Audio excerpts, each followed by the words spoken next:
Suv hisoblagich, tejamkorlik va mas'uliyat kaliti. Ichimlik suv uchun to'lovlarni aniq hisob-kitob asosida amalga oshirish iste'molchi va ta'minotchi o'rtasidagi munosabatlarni mustahkamlaydi. Shuningdek, suv va ta'minotdagi uzilishlarning oldini olishga xizmat qiladi. Amaldagi to'lovlar quyidagi usul asosida hisoblanadi. Birinchi, kishi boshiga belgilangan tarif asosida. Ikkinchi, suv hisoblagich orqali aniq iste'mol hajmi bo'yicha. Navoiy viloyatida suv hisoblagich o'rnatilmagan holatda kishi boshiga belgilangan tarif asosida qanday hisob-kitob amalga oshirilishini ko'rib chiqamiz. Iste'molchi xonadonida suv hisoblagich o'rnatilmagan bo'lsa, har bir kishi uchun oyiga 10.5 metr kub suv me'yori belgilangan.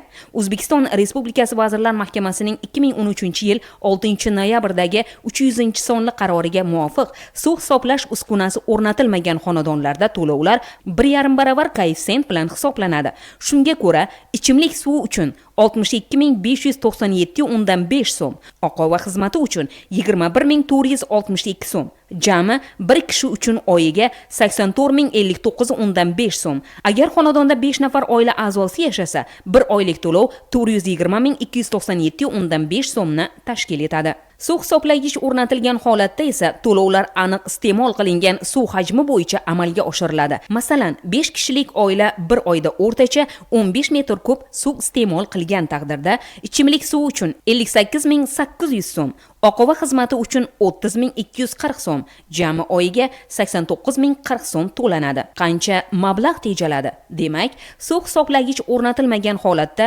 420.297.5 so'm to'lov o'rniga hisoblagich orqali 89.040 so'm to'lanadi. Natijada oila budjeti oyiga 331.257.5 so'mgacha mablag'ni tejash imkoniyatiga ega bo'ladi.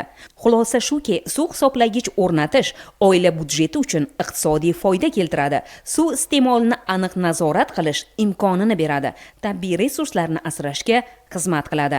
Suvni tejaylik, kelajakni asraylik.